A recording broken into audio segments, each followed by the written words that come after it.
Hello everyone, it's Elizabeth, aka Poetry in Motion, and welcome back to my midweek roundup, a video series where every Wednesday I talk about the last week's installment of the Clan Jarin series, read your comments, and answer your questions.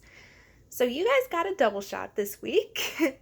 I did not expect to also write a one-shot for the Journey On. I mean, I knew that I was probably going to return to it at some point, but I didn't realize I was going to return to it so soon. But inspiration comes from any time, any place. I alluded to it a little in the notes on the one shot, but I was with my nephew from next door. He's not technically my blood relation, but family is more than blood, right? You guys remember from the one shot? Anyway, we were running errands and we ended up listening to just some of the worst kids' music I have ever heard. It was my version of hell. And I just was sitting there and I thought, huh, Din would hate this as much as I do, if not more. And then that kind of led to, well, what songs would Mandalorians sing for their children? What if Din sang for his kids? And initially it was supposed to be a little fluffier, a little more lighthearted, but it just kind of ran into what I ended up publishing, and I'm actually very happy that it did. And then that's on top of this week's chapter, where I really got to introduce the dynamics of my original characters, as well as taking a peek into how Din prepares himself for a bounty, especially after this will be like his first bounty back, so he's got a lot more emotions and a lot more feelings. Emotions and feelings are the same thing, but you know what I mean, to kind of pack away and subdue. So without further ado, let's get into the comments. Now, while I'm setting up, I'm just going to say that there were a lot of comments this week because, well, I uploaded twice. So I'm only going to read a couple of the comments from the one shot. Just know that I have read your comment and I love your comment, even if I don't read it in the video, even if I don't, call it out by name. I read all the comments. I try to reply to all the comments in a meaningful way, and they give me life, so keep them coming. I love them. Yeah, just letting y'all know. So, without further ado, let's start with some comments from Chapter 4. Alright, Nikki Bogwater, my lovely friend. So, I know I said Chapter 2 wasn't as much fun as Chapters 1 and 3, but I am now so immensely grateful for it, because now that I know these OCs, getting to see them interact and be themselves is enormously fun. I'm very glad that was the point. I really resonate with Din's outside looking in kind of vibe here. I've been on the outside of a group a few times, girl same, and I know that feeling of wanting to be back with the familiar and the loved. And that sense of Din slowly packing away his softer, more loving side to prepare for the job at hand. Just a dang beautiful chapter all around. She wrote Chef's Kiss, that's why I did that. So beautiful that I almost forgot to be terrified of what's coming next. Yeah, you have a couple more weeks to not be terrified, but I'd prepare yourself. Also, Nana is still the best girl, and if you hurt her, I will be very upset. I can't tell you if she's gonna get hurt or not, because that would constitute spoilers, and I don't do that. So sorry, I can neither confirm nor deny that she will get hurt. So with Din's kind of outside looking in perspective, I have been in that situation so much, so very much. And it's especially strange when you're introduced to a group that's already been meshing, already been, making itself into a group unto itself. So it's kind of weird for Din to jump back into a team on his first bounty back, And especially with his history with teams, it usually doesn't end well, so. But I have a feeling that this one might end pretty okay. I'll come back here. Thank you. My computer being weird. And that sense of Din slowly packing away his softer, more loving side. Yeah, I really felt that was a very important aspect of things to explore with this chapter, because it's been a while. It's been a few months since he's been on a hunt, you know? So he needs to focus a little bit more on the task at hand. He needs to kind of put away all of the things that have built up his humanity so much. And it's a lot harder for him to do, you know? Even before season 1 started of The Mandalorian, he could probably just go off on a bounty no problem. But now, with all of this emotional development that's taken place, he really needs to focus his energy and he needs to kind of pack away the distractions. So I felt that that was really important to work on in this chapter. So thank you, Nikki, for pointing that out. All right. Sheena, hi. All right. Am I supposed to be shipping Nana and Tobalis because I kind of ship it? I mean, you can ship whatever you want, man. Go for it. Din remembering his morning with Omera made my heart so happy. So, initially that was going to be the start of this chapter. I was going to flesh out that scene a lot more. I was going to make it, you know, an actual scene. But then I was like, we've already had a morning scene, you know, I don't want it to become overused and, you know, overtread. I don't want to, you know, beat a dead horse with that. We've already had a morning scene. I didn't want to put another one on and make that first morning scene less special. But I still wanted to incorporate it to contrast with the kind of bounty hunting side of Din's personality.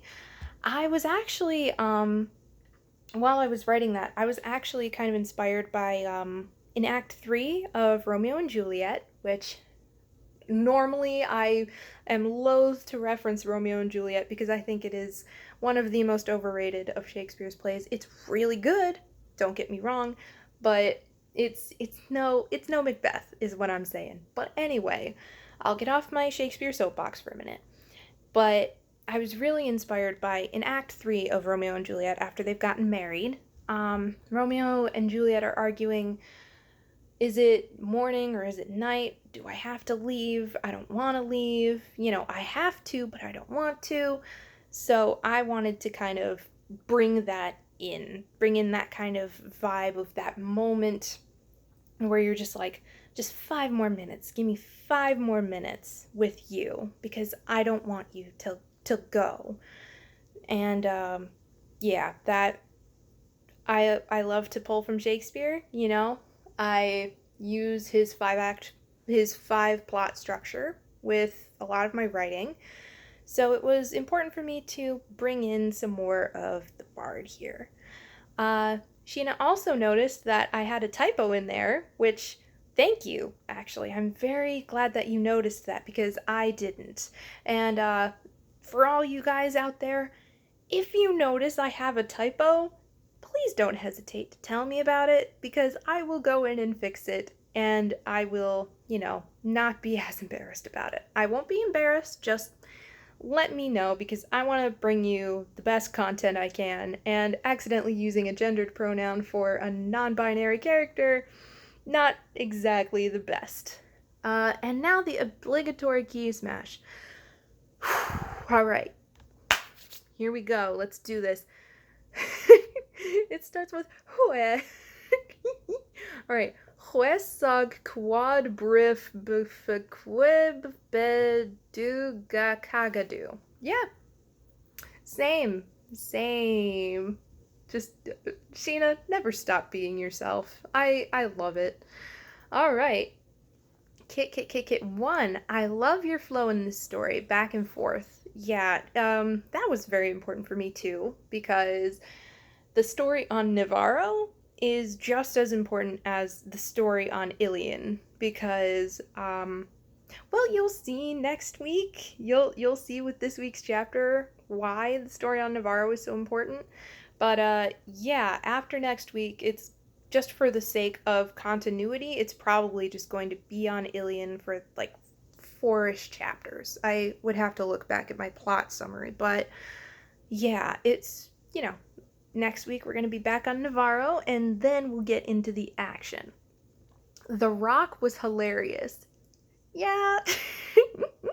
I mean, I myself am a rock collector, so I'm like, I would love to put a rock into a betting pool with absolutely just the weirdest stuff in it. That would be me. Can't wait for your thesis. I remember you posting about it. Congrats. Well, I, if you don't know what that is, I recently posted, um, I recently posted my thesis on my Tumblr. I'll put a link to it in the description. But I wrote my entire senior thesis on fanfiction as a genre and how it should be legitimized in both academia and culture as a whole. Um, I actually used a bunch of comments uh, from AO3 and from my discussions with the fandom, including a little one from Sheena, because I wanted to show the enthusiasm that can come with fandom. And one of Sheena's comments just struck me, and I was like, all right, I'm using this. So thank you, Sheena, for letting me use one of your comments. And yeah, if you want to go read that, once again, the link is in the description. Congrats. Thank you, Kit. All right, next comment from Calico321. Well, unlike Din, I thought the kids' banter was pretty funny. Well, I feel like Din didn't think it was very funny because he was trying to focus, and then there's just Nana and Tobalos being like, are you serious? You're putting a rock in our betting pool? And he's like, what? It's just a cool rock. I like it. So, yeah, when you're trying to, normally he would be like, huh, yeah, that's pretty funny. But when he was trying to when you're trying to focus on something, when you're trying to kind of meditate and get into yourself, and then you've got these two over here being weird, it's not as funny. But aw, that flashback. And then when he puts it all away to beat his business, very wise. Distractions are no good. Yeah, he definitely does not want to get distracted on this job. But I'm not going to say any more about that. Alright, so that's all the comments from chapter 4. Now I'm going to skip a couple of the comments on the one shot because there were a lot of them. So I'm just going to read 3 of them. Alright, let's see here. RPCV Liz, hi, how you doing? Beautiful moment between father and daughter. I hope Winta continues to confide in Din and think of him as her father. I get the feeling she has many doubts and fears about taking up the way. She does. I mean, wouldn't you, if you were a little 10-year-old girl and suddenly you're taken from your life of farming krill and being all idyllic and whatever to being told, hey, you're going to train to be a badass warrior, wouldn't you also have a few questions about that? But luckily for her, she has Din to guide her, and their relationship is something that's been I feel like I've said this so much this video, but it's very important to me, with that relationship that you have to build up. I've been working with that a lot in this whole series, building up, hey, Winta and Din are just as close as Din and the baby, and Omera and the baby are close, that I'll probably get into that a little bit later. But she's definitely going to rely on Din a lot when he's there. But she also has a wider support system, including a couple of people that she doesn't really know about yet. But we'll get to that on Saturday. You almost caught me. You almost made me do it, but I didn't do it. Look at me. All right. Paper Fires. Hi, Paper Fires. Y'all, if you have not seen Paper Fires profile pic on AO3, it is very wholesome and very cute. All right, so anyway, Paper Fires says, I'm so soft for Winta and Din, but also Din thinking about his parents and his father. Yeah, that was a dichotomy that came to me kind of late, because I was like, oh my god, Winta lost a parent? Din lost his parents, and then they've both been adopted into this culture that they don't really know much about. I decided that when I decided that Winta was going to ask Din, hey, is it okay that I'm calling you dad? When I decided that that was the direction that the chapter was going, I said, well, Din probably asked that question too to his adoptive father. Hey, is this okay that I'm calling you dad? Is this situation okay? Am I disrespecting my parents that have passed on by calling you my parent? Like, is that something that I shouldn't be doing?